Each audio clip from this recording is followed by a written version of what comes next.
Praise the lord. యేసుక్రీస్తు నామములో మీ అందరికీ శుభములు తెలియజేస్తూ ఉన్నాను.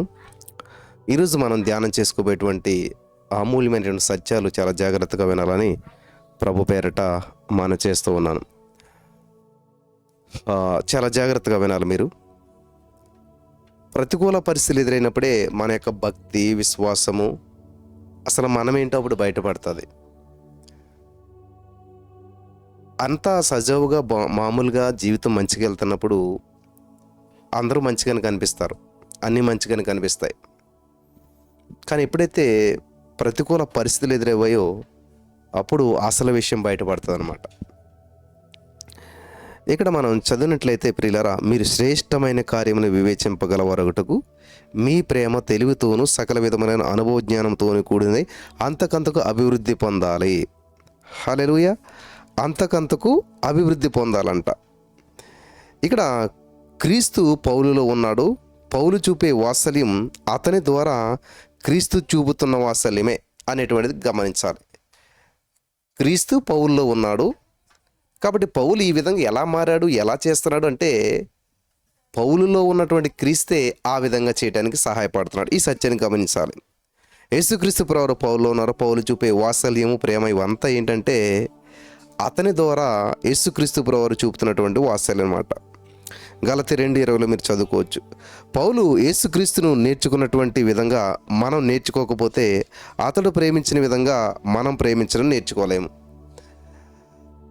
పౌలు ఈ విధంగా ఎందుకు ప్రవర్తిస్తున్నాడంటే ఆయన యేసుక్రీస్తు ప్రభువులో నేర్చుకున్నాడు, యేసుక్రీస్తు ప్రభువుని గురించి తెలుసుకున్నాడు, నేర్చుకున్నాడు, అప్లై చేశాడు, అద్భుతాలు చూస్తూ ఉన్నాడు. మరి మనం ఏం చేయాలి? మనం కూడా అదే చేయాలి. పౌలు గారు ఏం చేశారు? అందుకనే పౌలు గారు చాలా స్పష్టంగా మాట్లాడుతూ, నేను క్రీస్తుని పోలి నడుచుకున్న ప్రకారం మీరు కూడా నడుచుకోండి, నేను చేసిన ప్రకారం మీరు చేయండి. మరి దేవుడు నన్ను ప్రేమించినటువంటి ఒక అద్భుతమైనటువంటి మర్మాలను మార్కు 11:24 ఉన్న విషయాలు మేము తెలుసుకున్నప్పుడు, సత్యాన్ని ప్రకటిస్తూ వచ్చినప్పుడు, నేను ఏ విధంగా అయితే ప్రార్థించి ప్రభు సన్నిధిలో పొందుకున్నానో మీరు కూడా అలా ప్రార్థించండి, పొందుకోండి అని అనేక మందిని ఎంకరేజ్ చేసినప్పుడు అనేక మంది జీవితాల్లో ఈ యొక్క అద్భుతమైన కార్యాలు జరగడం నేను చూస్తూ వచ్చాను. హల్లెలూయా. ఈరోజు అనేక మంది ఫోన్ చేసి చెప్పే మాట ఒకటి ఏంటంటే, మేము ఈరోజు ధైర్యంగా జీవించగలుగుతున్నాం, మేము ఈరోజు సత్యాన్ని తెలుసుకోగలిగాం, మేము ఈరోజు వాక్యపు వెలుగులో నడిపించబడతా ఉన్నాం. ఆమేన్. అంతే, అదే కదా కావాల్సింది. ఈరోజున ప్రతి మనిషి భయంతో బ్రతుకుతున్నాడు. ఏ నిర్ణయం ఎలా తీసుకోవాలో, ఏ నిర్ణయం తీసుకుంటే ఏమవుతుందన్న భయంతో బ్రతుకుతున్నాడు. కానీ ఎప్పుడైతే యేసయ్య మీద నువ్వు ఆధారపడ్డావో, యేసయ్యను నువ్వు స్వీకరించావో, నీ జీవితంలో పెను మార్పులు సంభవించాలి. ఆమేన్. హల్లెలూయా. ధైర్యంగా జీవించాలి. దేవుడే చెప్పాడు, ఈ లోకంలో మీకు శ్రమలు వస్తాయినా ధైర్యంగా ఉండండి. ధైర్యంగా ఉండటం దేవుని యొక్క ఉద్దేశం, ధైర్యంగా జీవించడం దేవుని యొక్క ఉద్దేశం. భయముతో, పిరికితో, సమస్యలతో అల్లాడిపోవటం దేవుని ఉద్దేశం కాదు. మరి ఎందుకని బ్రదర్, నేను నా కోసం అనేక మంది ప్రార్థిస్తున్నారు, అనేక మంది ప్రార్థన సహాయం కోరుతున్నాను, కానీ ఏ విధమైనటువంటి ఆ యొక్క అభివృద్ధి అనేటువంటి నాలో లేదు అని మీలో అంటుండొచ్చు. ఇక్కడ చాలా అద్భుతంగా మాట్లాడుతున్నాడు పౌలు గారు.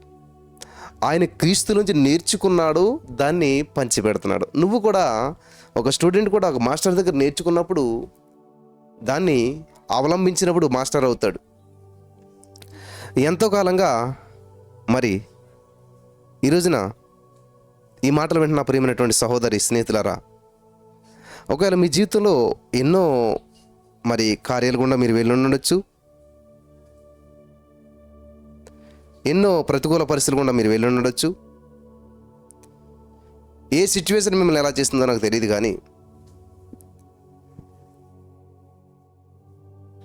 దేవుని దగ్గర నేర్చుకుని మీరు అప్లై చేయాలి. మీ కొరకు ఎంతమంది ప్రార్థించినా కానీ మీ జీవితంలో ఎప్పుడు కూడా మరి ఆ యొక్క పరిస్థితులు మీరు అధిగమించలేకపోవచ్చు. ఎందుకనంటే ఇక్కడ గమనించాలి, ఒక స్టూడెంట్కి చాలామంది మాస్టర్లు ఉంటారు. మ్యాథ్స్కి, ఫిజిక్స్కి, తెలుగుకి, ఇంగ్లీష్కి ఎంతమంది మాస్టర్లు బోధించినా కానీ ఆ స్టూడెంటు దాన్ని స్వీకరించకపోయినట్లయితే, ఆ స్టూడెంటు ఆ మాస్టర్ చెప్పిన దానికి ఒబీడియంట్ చూపించి దాన్ని అర్థం చేసుకొని దాన్ని అప్లై చేయకపోయినట్లయితే, మాస్టర్ చెప్పిన విషయం అవగాహన లేనట్లయితే, ఎంతమంది మాస్టర్ చెప్పినా ఆ స్టూడెంట్ ఫెయిల్ అవుతాడు. ఈరోజు చాలామంది విశ్వాస జీవితాలు ఇదనమాట. చాలామంది బోధకులు ఉన్నారు, చాలా బోధలు ఉన్నాయి, చాలా ప్రార్థనలు ఉన్నాయి, చాలామంది సహాయం చేస్తున్నారు, కానీ ఫెయిల్. జీవితాలు ముందుకెళ్తలేదు.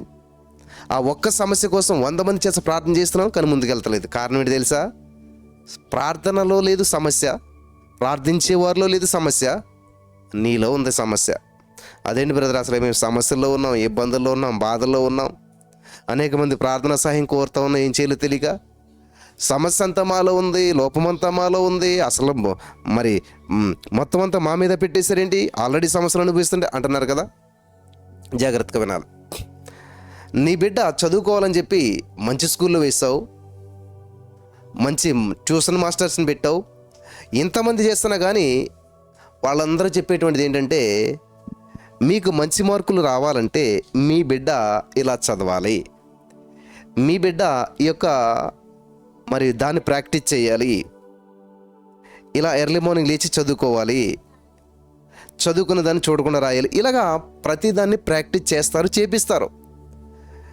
ఇలాగా ప్రాక్టీస్ చేసేటప్పుడు చేయకుండా, చేయించినప్పుడు చేయకుండా, దాన్ని పట్టించుకోకుండా అసలు నేను ప్రాక్టీసే చేయను అనేటువంటి ఆలోచనలో ఉన్నట్లయితే ఖచ్చితంగా ఎంత గొప్ప మాస్టర్లైనా, ఎంత గొప్ప స్కూల్ అయినా, ఎంత గొప్ప సబ్జెక్ట్ అయినా ఫెయిల్ అయి కూర్చుంటాడు. 100% ఈరోజు విశ్వాస జీవితంలో అదే జరుగుతుంది. నువ్వు వెళ్ళే చర్చి చాలా గొప్ప చర్చ్ అవ్వచ్చు, లేకపోతే నీకు ప్రార్థించే సేవకుడు చాలా గొప్ప సేవకుడు అవ్వచ్చు, లేకపోతే చాలామంది సేవకులు నీకు బాగా తెలిసినటువంటి వారి సేవకులు ఉండొచ్చు. అయినా సరే జీవితం చూస్తే గందరగోళంలో ఉన్నది. అయినా కానీ ఏ విధమైనటువంటి ప్రతికూల పరిస్థితులను జయించలేకపోతున్నాం, అనుకూలంగా మార్చుకోలేకపోతున్నాం. జీవితం అంతా అంధకారం వెలుబడి చేస్తూ ఉంది. ఎందుకు ఇలా జరుగుతుంది అని అంటే, ఆ సేవకుల అభిషేకం ఉంది. ఎస్, నువ్వు చెప్పింది కరెక్టే, ఆ సేవకుల అభిషేకం ఉంది, కానీ అది నీకు పని చేయట్లేదు. ఆ చర్చిలో అందరూ ఆశ్రయించబడుతున్నారు, కానీ అది నీకు పని చేయట్లేదు. అంటే చర్చిలో లోపం లేదు, సేవకుల్లో లోపం లేదు, కానీ నీ యొక్క ఆలోచన విధానంలో, దేవుని పట్ల నీకున్న అవగాహనలో ఉన్న లోపం వల్ల నీ జీవితం అంధకారంలో నడుస్తూ ఉంది. ఎప్పుడైతే నీకు సత్యం తెలుస్తుందో సత్యమును స్వతంత్రుడిగా అవుతావు. కాబట్టి ఇక్కడ అద్భుతంగా పౌలు గారు ఏం చేశాడంటే, క్రీస్తును లోపల పెట్టేసుకున్నాడు, క్రీస్తును అనుసరిస్తూ ఉన్నాడు, క్రీస్తును వెంబడిస్తూ ఉన్నాడు. ఆమేన్, హల్లెలూయా, దేవునికి స్తోత్రం కలుగును గాక. క్రీస్తు పౌలులో ఉన్నాడు కాబట్టి పౌలు చూపే వాత్సల్యం అతని ద్వారా క్రీస్తు చూపుతున్న వాత్సల్యమే అని మీరు గ్రహించాలి. దేవునికి స్తోత్రం కలుగును గాక. హల్లెలూయా. క్రీస్తుకు లోబడి జీవించే విశ్వాసుల్లో దేవుని ఆత్మఫలమే ప్రేమ.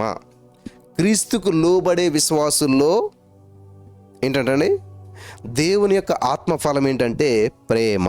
నువ్వు క్రీస్తుకు లోబడ్డావా లేదనేటువంటిది ఎలా తెలుస్తుందంటే, నువ్వు ఎప్పుడు కూడా గందరగోళంలో ఉండవన్నమాట. ప్రేమగా ఉంటావు, ప్రేమతో ఉంటావు, ప్రేమను పంచుతావు, ప్రేమగా మాట్లాడతావు. ఎంతకాలం అయింది నువ్వు ప్రేమగా మాట్లాడి?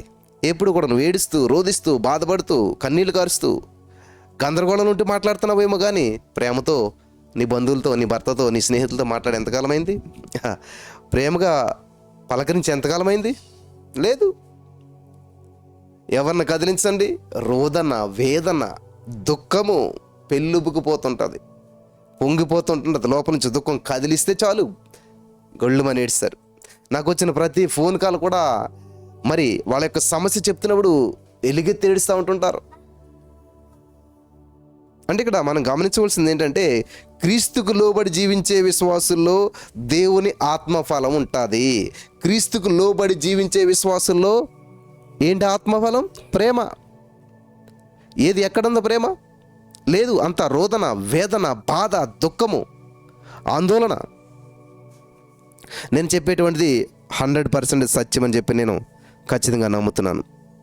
అనేక మంది జీవితాల్లో ఇవి జరుగుతూనే ఉన్నాయి. ఎందుకంటే ప్రతిరోజు నా జీవితంలో మరి ఇటువంటి వారిని నేను ఎదుర్కొంటూ ఉంటుంటాను. చాలామంది జీవితాలు ఇటువంటి సమస్యలతో వెళ్తున్నాయి కాబట్టి నేను సత్యమే చెప్తున్నాను. పోనీ వాళ్ళు దేవుడు తెలియని వారా? నాకంటే బాగా దేవుని తెలుసు వాళ్ళకి, నాకంటే బాగా బైబిల్ తెలుసు వాళ్ళకి. ప్రియులరా, రకరకాల ప్రజలు ఉంటారు. చూడండి, మా క్లాసులో చాలామంది మాస్టర్ ప్రశ్న అడిగిన టక్కని చెప్పేసేవారు, కానీ ఎగ్జామ్ హాల్లో చూస్తే రాయలేకపోయేవారు వాళ్ళు. కొంతమంది ఏం మాట్లాడేవారు కాదు, కానీ ఎగ్జామ్ హాల్లో చూస్తే బాగా రాసేవారు. గమనించాలి, నువ్వు ఇక్కడ చెప్పి అక్కడ రాయకపోతే ఉపయోగం లేదు. అలాగే ఈరోజున చాలామందికి తెలుసు, వాక్యము తెలుసు, సత్యము తెలుసు, కానీ వాళ్ళ జీవితంలో ఫలితం లేదు. నువ్వు క్రీస్తుకు లోబడి జీవించేటువంటి విశ్వాసం అయినట్లయితే దేవుని ప్రేమ ఆత్మఫలం ఉంటుంది నీలోను. దేవుని యొక్క ఆత్మఫలం ప్రేమ ఉంటుంది నీలోను. హల్లెలూయా. ఇక్కడ మనం గమనించినట్లయితే ప్రియులరా, అంతకంతకు అభివృద్ధి పొందవలనని ఆమేన్. ఏంటంటే అండి, ఎంతో ఆశిస్తూ ఉన్నాను అంటున్నాడు. ప్రతి క్రైస్తవ సేవకుడు కూడా కలిగి ఉండవలసినటువంటి హృదయాన్ని పౌలు ఇక్కడ వెల్లడి చేస్తూ ఉన్నాడు. In the name of Jesus. దేవునికి స్తోత్రం కలుగును గాక.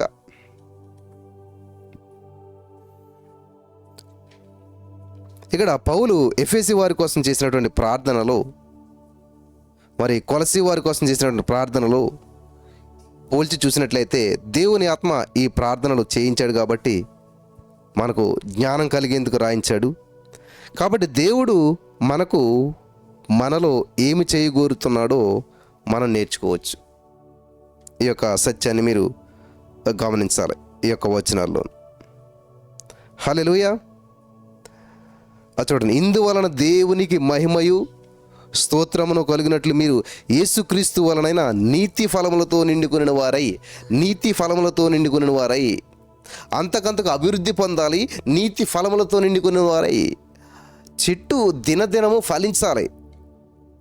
చెట్టు చిన్నదప్పుడు ఒక 2 కాయలు కాస్తుంది, మ్యాంగో ట్రీ అనుకుందాం. అదే చెట్టు పెద్దదై కొలది విస్తారం, లెక్కలేనన్ని, కౌంట్లెస్. ఇది గమనించాలి. ఇక్కడ ప్రియులారా గమనించినట్లయితే మీరు క్రీస్తు యేసు వల్ల, ఆయన ద్వారా మాత్రమే దేవునికి అంగీకారమైన ఫలాలు ఏమైనా కలుగుతాయి. నీతి న్యాయాలు హెబ్రీ 12:11, యాకోబు 3:18 అంటే దేవునితో సరైన సంబంధం ఉండటం మూలంగా కలిగే ఫలితాలు. గమనించాలి, ఫలిస్తారు చాలామంది. బ్రదర్ ఉద్యోగం వచ్చిందంటారు. ఎలాగంటే లంచం ఇస్తే వచ్చింది. అది ఫలం ఎలాగవుతుంది? నీకు ఫలించినట్లుగా కనిపించవచ్చు. చాలామంది సంపాదిస్తారు, క్రమం కాదు అక్రమంగా సంపాదిస్తారు. అది దేవుడిచ్చినట్టు ఎలాగవుతుంది?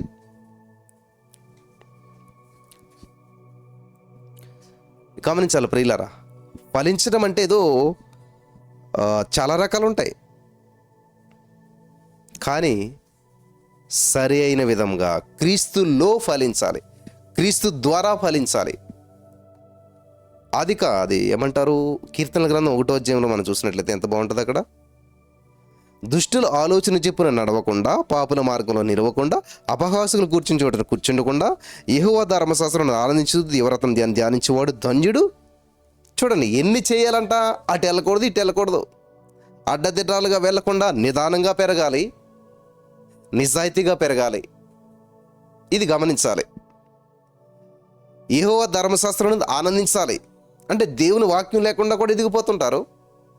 దేవుని వాక్యం తెలియకుండా ఎదిగిపోతుంటుంటాం చాలామంది. కానీ దేవుడు చెప్తున్నాడు, ధర్మశాస్త్రం ఆనందించుచు ధ్యానించుచు ఇలా ఎదగాలంట. ఈరోజు చాలామంది ఉద్యోగం వచ్చాక మళ్ళీ కనిపించారు, చర్చికి రారు. ఏంటంటే అటువంటి ఉద్యోగం మరి ఏం చేయమంటారు? ఆ ఉద్యోగానికి ఇంకా అవకాశం లేదు. ఆ ఉద్యోగంలో చేరాం కాబట్టి ఇంకా దేవుని సందుకు వచ్చే అవకాశం లేదు. మరి ఇక్కడ ఏమనుంది? దేవరాత్రం ధ్యానించుచు నీటి కాలువలు ఎవరు నాటబడి. ఏమిటి నీటి కాలువలు? దేవుని సంధిలో నాటబడాలి. ఖచ్చితంగా ఆదివారం దేవుని సంధికి రావాలి. చాలామంది వాళ్ళకున్న సమస్య తీరాలంటే ఒక చోటకు వస్తారు. ఆ సమస్య నుంచి బయటపడాక, సమస్య తీరాక ఏం చేస్తారంటే ఈ చర్చికి వెళ్ళాలి, ఈ లోకల్ చర్చికి వెళ్ళాలి, ఇక్కడికి వెళ్ళాలి, లేకపోతే వాళ్ళు ఏమనుకుంటారు, ఇట్లాగా ఒక బంధకాల్లో ఉంటారన్నమాట. చూసారా? ఇప్పుడు నీకున్న రోగానికి ట్రీట్మెంట్ ఎక్కడో విలేజ్లో నువ్వు ఉన్నావు, పట్టణం రావాలి, ఇక్కడ ట్రీట్మెంట్ చేయించుకోవాలి. ఇక్కడ ట్రీట్మెంట్ చేయించుకుంటే నీ రోగం తీరుతుందని నీకు తెలుసు. తప్పని పరిస్థితిలో వస్తావు, బాగుపడతావు. మళ్ళీ నీకు ఆ యొక్క దాంట్లో ఏదైనా సమస్య వస్తే నువ్వు లోకల్ డాక్టర్ దగ్గరికి వెళ్ళావు అనుకో, ఆయనకి ఏం తెలుస్తుంది? సెట్ కాదు. ఈరోజు చాలామంది జీవితాలు ఎలా ఉన్నాయంటే ఇలానే ఉన్నాయి. యేసుక్రీస్తు ప్రభు వారు ఆ యొక్క సమరయ గ్రామం వెళ్ళవలసిన అవసరం ఏముంది?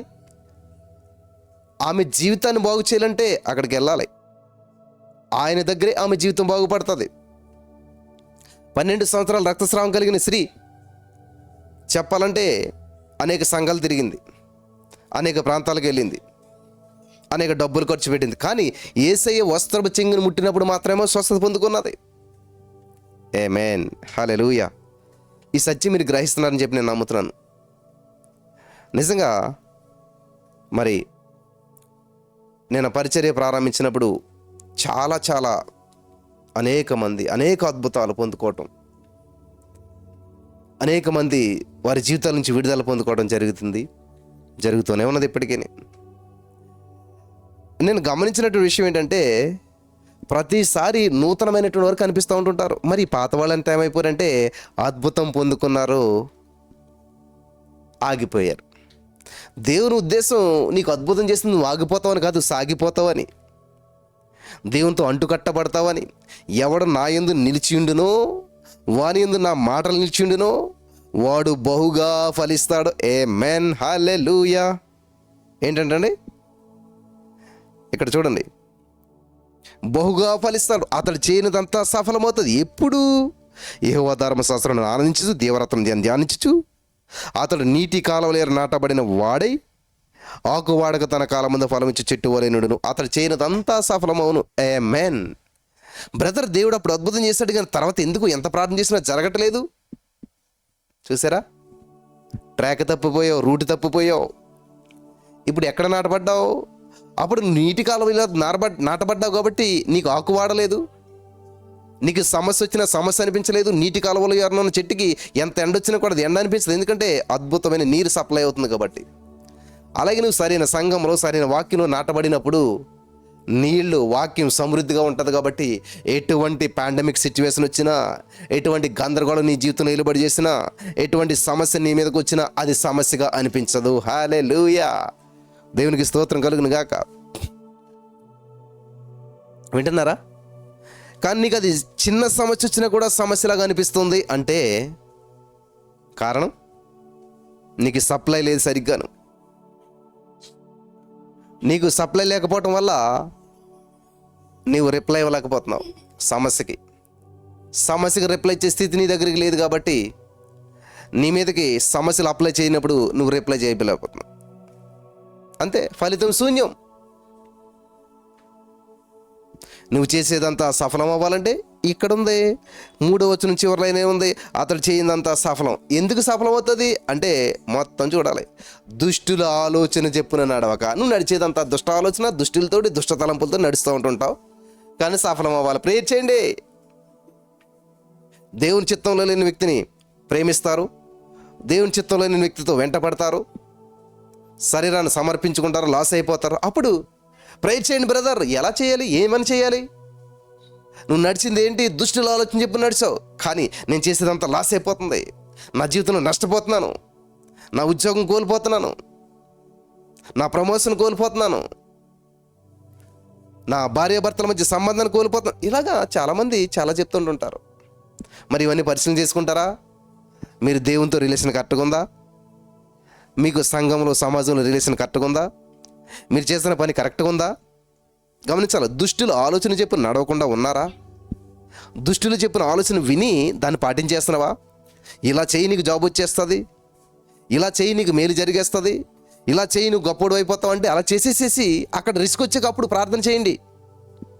చాలామందికి బాధకుండా ఉండొచ్చు, బాధపడినా మంచిదే. మేలు కోరిన స్నేహితుడంట గాయాలు చేస్తాడంట. కాబట్టి ఈ రోజున సంఘంలో, సమాజంలో, విశ్వాసుల్లో, భక్తుల్లో ఇటువంటి ప్రతికూల పరిస్థితులు ఎందుకని ఎదురవుతున్నాయంటే ఇదన్నమాట. వాళ్ళ ఆలోచన అంతా దుష్ట ఆలోచన, చెడు ఆలోచన. సమాజం ఆలోచించినట్టుగానే ఆలోచిస్తున్నారు, సమాజం వెళ్తున్నట్టుగానే వెళ్తున్నారు. కానీ ఇక్కడ చెప్తున్నాడు దుష్టులు ఆలోచన చెప్పి నడవద్దు. నో, ఈ వాక్యం పనిచేయదు మనకి. ఈ వాక్యాన్ని పట్టుకోం, ఇదంతా తీసి పక్కన పడేస్తాం. ఏం రాసుకుని పెట్టుకుంటాం గదిలోను? అతడు చేయనదంతా సఫలమగును. అన్ని సఫలాలే, అన్ని ఆశీర్వాదాలు, అన్ని అద్భుతాలే. ఎస్, దేవుని ఉద్దేశం కూడా నువ్వు ఆశ్చర్యకరంగా ఉండాలి, అద్భుతంగా ఉండాలి, అన్ని అద్భుతాలు పొందుకోవాలి, అద్భుతమైన జీవితం జీవించాలన్నదే దేవుని యొక్క ఉద్దేశం, దేవుని యొక్క ఆలోచన. హల్లెలూయా, థ్యాంక్ యూ జీసస్. మరి ఎందుకని జరగట్లేదు అది? ఎందుకని దాన్ని మనం స్వతంత్రించుకోవట్లేదు? ఎందుకని ఆ పరిస్థితి కూడా మనం వెళ్ళలేకపోతున్నాం అని మనం ఆలోచన చేసినట్లయితే, in the name of Jesus, చూసారా, అతడు చేయనిదంతా సఫలం అవ్వాలంటే దుష్టులు ఆలోచన చెప్పిన నడవకుండా ఉండాలి, పాపుల మార్గంలో నిలవకుండా ఉండాలి, అపహాసులు కూర్చుండకుండా ఉండాలి. అంత మాత్రమే కాదు, నలవకుండా నిడవకుండా కూర్చోకుండా ఉంటే మాత్రం సరిపోదు. నువ్వు చేయవలసింది ఇంకోటి ఉంది, ఏంటంటే దేవుని ధర్మశాస్త్రం ఆనందించాలి, ధ్యానించాలి. అసలు ఆనందమే లేదు మనకి. యేసయ్యలో ఆనందమే లేదు. యేసయ్యలో ఎప్పుడు ఆనందిస్తున్నావు? దేవుని సంధికి రావాలంటే టైంకి వస్తావా? సంతోషంగా ఉన్న వాళ్ళు ఏం చేస్తారు? సమయానికంటే ముందు వస్తారు. హల్లెలూయా, దేవునికి స్తోత్రం కలుగును గాక. చూడండి, ఏదైనా మ్యారేజ్కి వెళ్ళాలనుకోండి, సంతోషంగా మంచి బట్టలు కట్టుకుని అందరికంటే ముందు వెళ్తాం మనం కదా. అంటే ఆనందం అనేటువంటిది నీ జీవితంలో అనుకూలతను కలగజేస్తుంది. హల్లెలూయా, నీ జీవితంలో ఆనందం అనేటువంటి అనుకూలతనిస్తుంది. అనుకూలించలేదు బ్రదరు, ట్రాఫిక్ ఉన్నది అని తెలిసి, నీకు ట్రాఫిక్ ఉంటుందని తెలిసి ఏం చేస్తావు? సంతోషంలో నువ్వేం చేస్తావు? నిద్ర పట్టదు, అందరికంటే ముందు లేచి అందరికంటే ముందు తయారవి అక్కడ ఉండవలసిన సమయానికి ముందు ఉండాలంటే ఎన్ని గంటల ముందు బయలుదేరాలో అన్ని గంటల ముందు బయలుదేరిపోతాం. ఎందుకంటే ఆనందం, సంతోషం. Hallelujah, in the name of Jesus. కాబట్టి ఈరోజు నీ మాటలు వింటున్న నా ప్రియమైనటువంటి సహోదరి, స్నేహితులారా, జాగ్రత్తగా మీరు గమనించాలి. దేవుడు మన పట్ల చేస్తున్న అద్భుతమైన కార్యాలను మనం చాలా జాగ్రత్తగా వినాలి, గ్రహించాలి, పాలు పంచుకోవాలి. యెహోవా ధర్మశాస్త్రం ఆనందించు. ఎప్పుడు ఆనందిస్తావు? దుష్టులు ఆలోచన చెప్పి నడవద్దన్న వాక్యం ఉంది. దాంట్లో నువ్వు ఎలాగ ఆనందిస్తావు? అంటే నువ్వు దుష్టులు ఆలోచన చెప్పి నడవకుండా ఉంటే ఆనందించగలుగుతావు. Yes, in the name of Jesus. నేను నీతిగా ఉన్నాను, ఇందులో దేవుని వాక్యాన్ని కట్టుబడి ఉన్నాను, దేవుని వాక్యానుసారంగా జీవిస్తున్నాను, దేవుని వాక్యం నాలో పనిచేస్తుంది అని నువ్వు ఆనందించగలుగుతావు. లేదంటే నువ్వు చేసింది మోసం, నువ్వు తీసుకుంది లంచం కదా. దీన్ని బట్టి నువ్వు ఎలాగ ఆనందించగలదు? అరే, దేవుని వాక్యానికి నేను అనుకూలంగా లేనే. బాధ, భయము, ఆందోళన. ఇంకా అద్భుతం ఎలా జరుగుతుంది? ఎంతమంది ప్రార్థన చేసిన అద్భుతం ఎలా జరుగుతుంది? ఎంత గొప్ప సేవకుడు నీవు నెత్తి మీద చేసిన అద్భుతం ఎలా జరుగుతుంది? జరగదు. ఎందుకనంటే లోపం.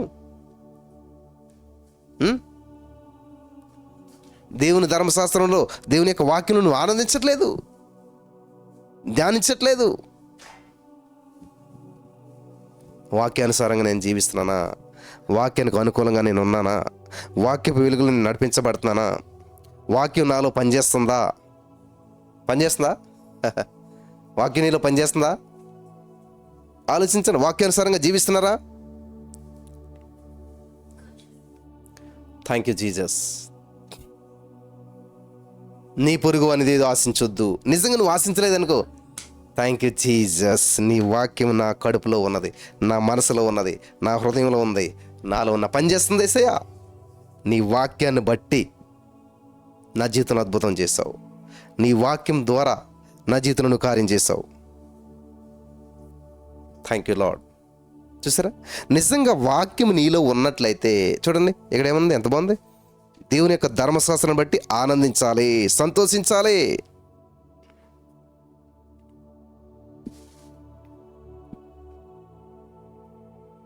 చాలా అద్భుతమైన విషయాలని పరిశుద్ధాత్మ దేవుడు మనకి తెలియజేస్తూ ఉన్నాడు. వాక్యము విని విడిచిపెట్టేసేస్తే మనం ఫలితాలను చూడలేం ప్రియులారా. విన్నటువంటి వాక్యాన్ని ఖచ్చితంగా మనం స్వీకరించాలి, అనుసరించాలి. హల్లెలూయా, దేవునికి స్తోత్రం కలుగును గాక. విన్నటువంటి వాక్యాన్ని స్వీకరించాలి.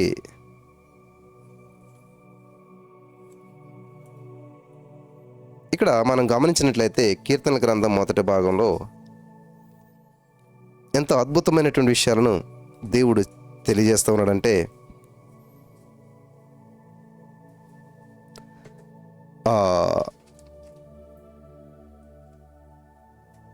నిజమైన ధన్యతకు దేవుడు వెల్లించినటువంటి సత్యాన్ని ప్రేమించడానికి మధ్య ఉన్న సంబంధం అర్థమవుతుంది.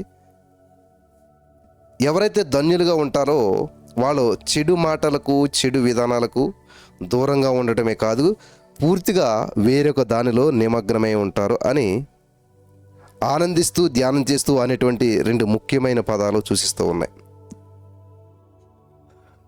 చెడు చేయటం మానేయటం మాత్రమే కాదంటండి, మంచిలో నిమగ్నమైపోయి ఉంటారంట. అర్థమైంది సత్యం? చెడు చేయటం మానేస్తారు చాలామంది, చెడుకు దూరంగా ఉంటారు, మంచిదే. కానీ మంచిలో నిమగ్నం అవ్వాలి. నువ్వు తటస్థంగా ఉండటం, ఏది చేయకుండా ఉండటం దేవుని యొక్క ఉద్దేశం కాదు. మరి ఏం చేయాలంట? వాటిని మానక వీటిని చేయాలంటున్నాడు దేవుడు. అంటే నువ్వు తటస్థంగా సైలెంట్గా నెమ్మదిగా ఉండిపోవటం కాదు. చెడు చేయటం మానేసావు, మంచిదే, మంచిలో నిమగ్నం అయిపోవాలి. హల్లెలూయా. అందుకనే ధ్యానిస్తూ ఆనందిస్తూ ఉండాలంట. ధ్యానము అంటే ఇంకో దాంట్లో నిమగ్నం అవ్వాలి, ఇంకొక పనిలో నీ యొక్క సమయాన్ని కేటాయించాలి. ఆమెన్. చాలా గొప్ప విషయాలు, మంచి విషయాలు, ఇవన్నీ కూడా జాగ్రత్తగా వినాలని ప్రభు పేరట నేను తెలియజేస్తూ ఉన్నాను. దేవుని ఉపదేశంలో మరి ఆనందించడం అంటే దేవునిలోను, దేవుని మార్గంలోను, వెల్లడైన ఆయన సంకల్పంలోను ఆనందించడమే. హృదయానికి మరి ఏది ఇవ్వలేనంత ఆనందాన్ని ఇది ఇస్తుంది అంటండి. దేవునికి స్తోత్రం కలుగును గాక.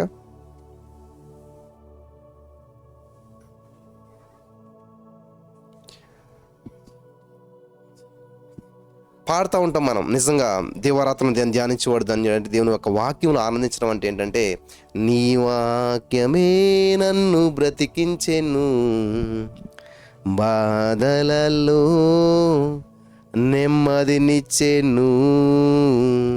ఇచ్చిందా? బ్రతికించిందా? అసలు వాక్యం ఉంటే కదా, వాక్యాన్ని పాటిస్తే కదా, వాక్యం గుర్తొస్తే కదా. శ్రమ వచ్చినప్పుడు వాక్యం గుర్తొచ్చినటువంటి వారి జీవితాలు అద్భుతంగా ఉంటాయి. ఏ గందరగోళానికి గురవరు, ఎవరి వైపు చూడరు, ఎవరి మీద ఆధారపడరు. వెంటనే వాక్యాన్ని పట్టుకుంటారు. ఇదిగో ఈ సమస్యకి వాక్యం ఏం సెలవిస్తుంది. ఎన్ని సాక్ష్యాలు చెప్పినా, ఎన్ని వాక్యాలు చెప్పినా మళ్ళీ ఫోన్ చేసి అంటారు, బ్రదర్ అదే థ్యాంక్ యూ జీసస్ చెప్పమంటున్నారు కదా, ఎలా చెప్పాలి, ఏం చేయాలి, ఎలా చెప్తే అద్భుతం జరుగుతుంది. ఇన్ని సాక్ష్యాలు విన్నా కూడా మళ్ళీ మొదటికి వస్తారు చాలామంది. అంటే వాళ్ళ యొక్క కాన్సెప్ట్ ఏంటంటే, ఈ రోగానికి మెడిసిన్, ఏ మెడిసిన్ వేసుకోవాలి, ఆ మెడిసిన్ ఇచ్చేస్తే అది వేసేసుకుంటారు, అయిపోతుంది అంతే, మిగతా విషయం అనవసరం. అంటే వాళ్ళకున్న సమస్యకి ఏ విధంగా థ్యాంక్ యూ చెప్తే బయటపడిపోతామో కావాలి, బయటపడిపోతారు అంతే, దేవుని పక్కన పెట్టేస్తారు. కానీ దేవుని యొక్క ఉద్దేశం ఏంటంటే, నీకున్న సమస్య నుంచి విడిపిస్తాడు, నిన్ను గొప్ప చేస్తాడు, నిన్ను వృద్ధి చేస్తాడు, సదాకాలం నీతో ఉండాలని ఆశపడుతున్నాడు ఆయన. అది ఆయన యొక్క ఉద్దేశం. నీ సమస్యను విడిపించుకుని నువ్వు పోతావు అన్నది కాదు దేవుని యొక్క ఉద్దేశం. ఆయన బిడ్డగా ఆయనతో నువ్వు సదాకాలం ఉండాలి, ఆ నిత్యరాజ్యానికి వారసుడిగా నువ్వు ఉండాలి. ఆయన తండ్రి కుడి పార్శ్వమందు ఆసీనుడయ్యున్నట్లుగా శిలువ మరణాన్ని మరి ఆయన జయించి ఎలాగైతే తండ్రి కుడి పార్శ్వన ఆసీనుడయ్యాడు, అలాగే నువ్వు నేను కూడా ఆయనతో పాటు కలిసి ఆ పరలోక రాజ్యంలో ఉండాలని దేవుని యొక్క ఉద్దేశం. ఇదంతా పక్కన పెట్టేసేసి, దేవుని యొక్క ఉద్దేశాన్ని పక్కన పెట్టేసేసి చాలామంది ఏం చేస్తూ ఉన్నారంటే, వాళ్ళ సమస్యలే పరిష్కరించబడాలి, ఇదే జీవితం, ఇక్కడే జీవితం, ఈ భూలోక రాజ్యంలో వచ్చిన సమస్య పరిష్కరించుకోవడమే జీవిత లక్ష్యం అన్నట్టుగా జీవిస్తారు చాలామంది. నీకు ఏ సమస్య ఉన్నా, ఏ సమస్య లేకున్నా, ఇది జీవితం ఒక మరి పీరియడ్ మాత్రమే, ఒక టైం, ఒక కొంతకాలం మాత్రమే. అసలైన జీవితం ఆ తర్వాత ఉంది. ఈ జీవితం ముగించాక, ఈ జీవితం మలుపు తిరిగాక అసలు జీవితం ఆరంభం అవుతుంది. మరణం ఒక మలుపు మాత్రమే, ముగింపు కాదు. గమనించారా? మన జీవితంలో మరణం ఒక మలుపు మాత్రమే, అది ముగింపు కాదు. హల్లెలూయా. కాబట్టి ఈరోజున నువ్వు యూట్యూబ్ ఓపెన్ చేసినా, వాట్సాప్ ఓపెన్ చేసిన రకరకాల వాక్యాలు నీ దగ్గరకు వస్తాయి. రకరకాల స్నేహితులు నీకు వాట్సాప్లో చాలామంది లింక్స్ అన్నీ పంపుతుంటుంటారు. నీకు ఏది కంఫర్ట్ అనిపిస్తే దాన్ని ఓపెన్ చేస్తావు, చూస్తూ ఉంటుంటావు. పౌలు గారు మాట అంటాడు, నువ్వు పట్టుకున్న దాన్ని గట్టిగా పట్టుకో. హల్లెలూయా. దేవునికి స్తోత్రం కలుగును. ఏం చేయాలంటండి? నువ్వు పట్టుకున్న దాన్ని గట్టిగా పట్టుకో. ఏదో దాని కొంచెం దీని కొంచెం అని కాదు, నువ్వు పట్టుకున్న దాన్ని గట్టిగా పట్టుకోమంటున్నాడు ఆయన. హల్లెలూయా! ఎంత అద్భుతమైన మాట అండి అది. కాబట్టి ఈ రోజున చాలామంది వింటున్నారు, చాలా వాక్యాలు వింటున్నారు,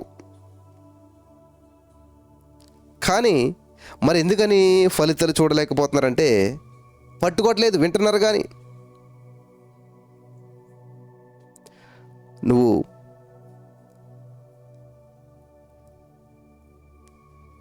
థ్యాంక్ యూ జీసస్. హల్లెలూయా.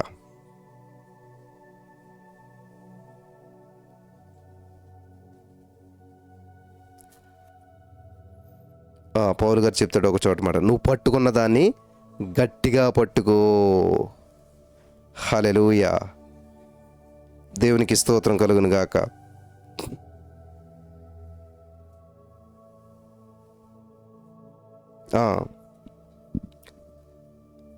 పౌలు గారు తీతుకు చెప్తూ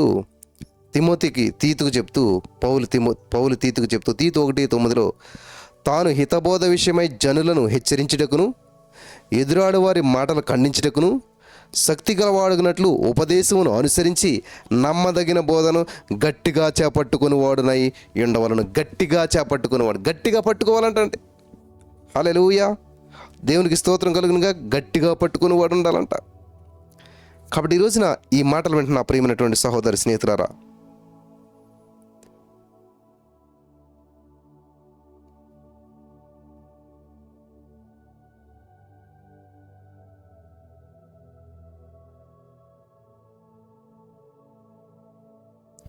మొదటి కొరింథీ 15:2 కూడా ఉంది, ఆ ఉపదేశముని మీరు గట్టిగా పట్టుకుని ఎడల ఆ సువార్త వలన మీరు రక్షణ పొందువారైందురు. హల్లెలూయా. దేవునికి స్తోత్రం కలుగును గాక. గట్టిగా పట్టుకోవాలంట. గట్టిగా పట్టుకోండి, పట్టుదలగా పట్టుకోండి, వాక్యాన్ని పట్టుకోండి. హల్లెలూయా. మరి ఈ సత్యాన్ని మీరు గ్రహించారని నేను నమ్ముతున్నాను.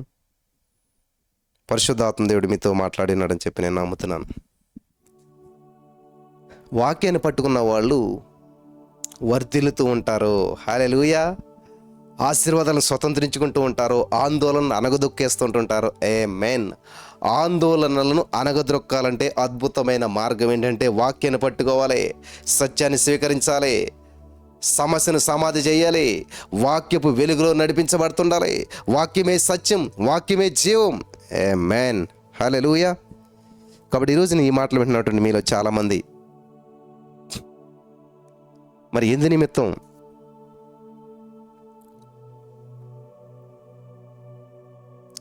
ఈ సమస్య నాకు మీరు బాధపడుతున్నట్లయితే వాక్యాన్ని పట్టుకోండి, దేవుని యొక్క వాక్యాన్ని ధ్యానించండి, దీవారాత్రం ధ్యానించండి.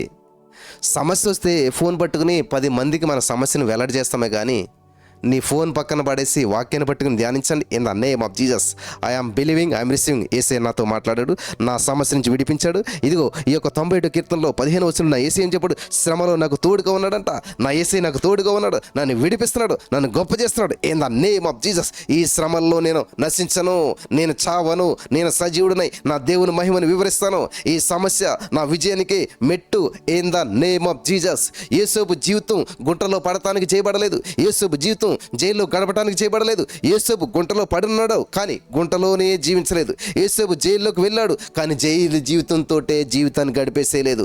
యేసోబుకి ఎదురైన శ్రమల్లో మరి కొంతకాలం అక్కడ ఉన్నాడు కానీ శాశ్వత కాలం అక్కడ లేడు. కాబట్టి ఈరోజు నీ జీవితంలో శ్రమలు ఒక గుంట లాంటివి, నీ జీవితంలో శ్రమలు ఒక జైలు లాంటివి. శాశ్వత కాలం నిన్ను బంధించడానికి దేవుడు నిన్ను విడిచిపెట్టాడు.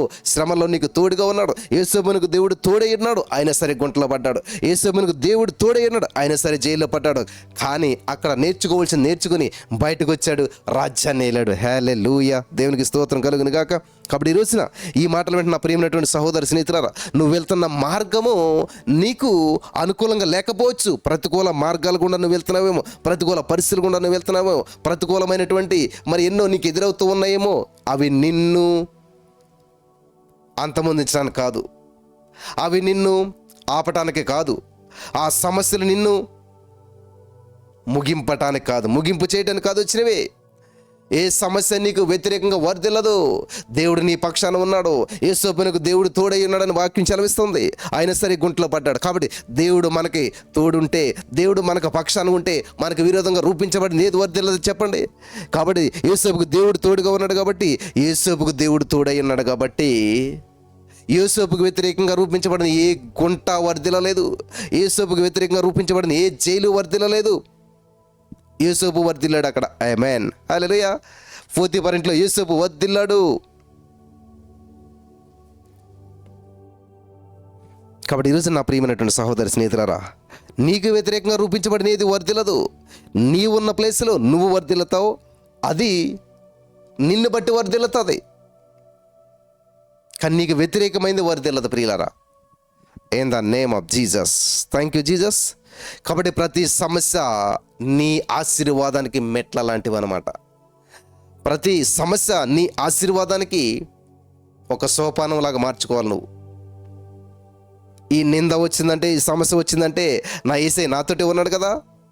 కాబట్టి నాకు వ్యతిరేకంగా ఈ సమస్య వచ్చిందంటే నా యేసయ్య దీన్ని ఆశీర్వాదకరంగా మారుస్తాడు. నన్ను దీని నుంచి విడిపించి నన్ను గొప్ప చేస్తాడు. ఈ నిరీక్షణ లేకపోతే నువ్వు ఏ సమస్యను జయించలేవు. ఏ సమస్య నుంచి నువ్వు బయటపడలేవు. ఏ బంధకాల నుంచి నువ్వు బయటపడలేవు. ఎందుకు వచ్చింది నాకు ఈ సమస్య, దేవా నాకు ఎందుకు ఈ సమస్య ఇచ్చావు అనేటువంటిది కాకుండా, దేవా నీవు నాకు ఈ సమస్యలు తోడుగా ఉన్నావు. In the name of Jesus ఈ సమస్య నుంచి నేను జయిస్తాను. ఈ లాస్ నుంచి నేను జయిస్తాను. ఈ యొక్క నష్టం నుంచి నేను ఉన్నతమైన స్థితిలోకి వెళ్తాను. నీవు నాకు తోడుగా కూడా ఈ నష్టం ఎందుకు జరిగింది అని నువ్వు ప్రశ్నించొద్దు. దేవా నీవు నాకు తోడుగా ఉన్నావు, ఈ నష్టానికి రెట్టింపు నువ్వు అంతల ప్రతిఫలం ఇస్తావు. ఆమేన్. ఈ లాస్కు గొప్ప లాభాన్ని నువ్వు ఇస్తావు. ఆమేన్. ఈ నిందకు, ఈ యొక్క అవమానానికి గొప్ప పూదండ నువ్వు నాకు ఇస్తావు. ఆమేన్, హల్లెలూయా. యేసేపుకు దేవుడు తోడై ఉన్నప్పుడు మరి యేసేపుకు వచ్చిన నిందల దేవుడు ఎందుకు రానిచ్చాడు? యేసేపుకు వచ్చిన అవమానానికి దేవుడు ఎందుకు రానిచ్చాడు? ఇది చాలామందికి వచ్చే ప్రశ్న. దేవుడు నీకు తోడుంటే నీకు నింద రాదా, అవమానం రాదా? వస్తుంది, కానీ అది నీకు నిందగా ఎంచబడదు. అది నీకు నిందగా నీ మీదకి వచ్చిన కానీ ఆ నిందలన్నీ సమాధయ్యే ఒక రోజు ఉన్నది. హల్లెలూయా. యేసుక్రీస్తు ప్రభువు దేవుడే మానవుడిగా వచ్చాడు. మరి దేవుడే ఆయన మరణం గుండా వెళ్ళాడు లేదా? కానీ మరణం గుండా వెళ్ళాడు, కానీ మరణం ఆయన బంధించుట అసాధ్యం. మరణం ఆయన బంధించలేదు, కానీ మరణం గుండా వెళ్ళాడు, కానీ మరణంలో ఆగిపోలేదు. మరణంతో ఆగిపోలేదు. మరణం ఆయన బంధించలేదు. In the name of Jesus. శ్రమల గుండా వెళ్తావు, కానీ శ్రమలు నిన్ను బంధించలేవు. ఆమేన్, హల్లెలూయా. శ్రమల గుండా నువ్వు వెళ్తావు, కానీ శ్రమలు నిన్ను బంధించలేవు. శ్రమలు నిన్ను బంధించలేవు. ఆమేన్, ఆమేన్. బలపరచబడ్డారా? ఆశీర్వాదం స్వతంత్రించుకున్నారా? Thank you Jesus. కాబట్టి ఈరోజు బ్రదర్ నా పరిస్థితి బాగోలేదు బ్రదర్, నేను మంచానికే పరిమితం అయిపోయాను, నేను ఇంటికే పరిమితం అయిపోయాను, నేను నా జీవితం మరి ఎటు కాని పరిస్థితిలో ఉన్నది అని నువ్వు అనుకుంటున్నావేమో. నువ్వు నమ్మితే అక్కడ బందీగానే ఉంటావు. ఇంకా అదే నా జీవితం నువ్వు ఫైనల్ చేస్తే ఫైనల్. నువ్వు ఫైనల్ చేస్తే ప్రభు ఏం చేయలేడు. ఇంకా నా జీవితం ఇక్కడితో ఫైనల్ అని నువ్వు ఫైనల్ చేస్తే ప్రభు ఏం చేయలేడు. ఇంకా అయిపోయింది నా జీవితం నువ్వు అనుకుంటే ప్రభు ఏం చేయలేడు. మరేం చేయాలి? యేసేపు గుంట ఫైనల్ అన్నాడా? ఇంకా అయిపోయింది నా జీవితం అన్నాడా? యేసేపు జైల్లో దేవా ఇంకా నా జీవితం ముగింపు అన్నాడా? లేకపోతే దేవుడిని ఏంటి నువ్వు ఇచ్చిన కాలండి దేవా, నా పరిస్థితి ఏంటి దేవా అని ప్రశ్నించాడా? ఇది చాలామందికి సమస్య వస్తే ప్రశ్నలు ఎదురవుతాయి. ఏంటి, ఆల్రెడీ నువ్వు సమస్యలో ఉన్నావు. నువ్వు సమస్య అంటే ఏంటి? ప్రశ్న. ప్రశ్నకి ప్రశ్న సమాధానం ఎలాగవుతుంది? ప్రశ్నకి ప్రశ్న సమాధానం ఎలాగవుతుంది? నువ్వు ఆల్రెడీ ప్రాబ్లమ్స్ ఉన్నప్పుడు మళ్ళీ ప్రశ్నించుకుంటావు ఎందుకు? నిన్ను నువ్వు ప్రశ్నించుకుంటావు, పరిస్థితులు ప్రశ్నిస్తావు, దేవుని ప్రశ్నిస్తావు. నీ జీవితం అంతా ప్రశ్నలతో నింపబడితే క్వశ్చన్ బ్యాంక్ అయిపోతే జవాబు ఎక్కడొస్తుంది? నీ బ్యాంకులో క్వశ్చన్స్ ఉంటే జవాబులు ఎక్కడొస్తాయి? సమాధానకర్త అయిన దేవుని వైపును చూడాలి, సమాధానం వెతికి వెంటాడాలి. హల్లెలూయా. కాబట్టి నీకు సమస్యలు ఇబ్బందులు వచ్చినప్పుడు ఏం చేయాలంటే దేవునికి ఇంకా దగ్గర అయిపోవాలి, సమాధానానికి ఇంకా దగ్గర అయిపోవాలి, సమాధానాన్ని వెతికి వెంటాడాలి. In the name of Jesus. అంతేగాని దేవుని మీద తిరుగుబాటు చేయటం కాదు, దేవుని ప్రశ్నించడం కాదు, దేవుని నిందించడం కాదు. చాలామందికి అర్థమవుతుందని చెప్పి నేను నమ్ముతున్నాను. అవును బ్రదర్, నిజమే. మేమంతా కూడా మరి ఇలాగే ప్రవర్తిస్తున్నాం, ఇలాగే జీవిస్తున్నాం.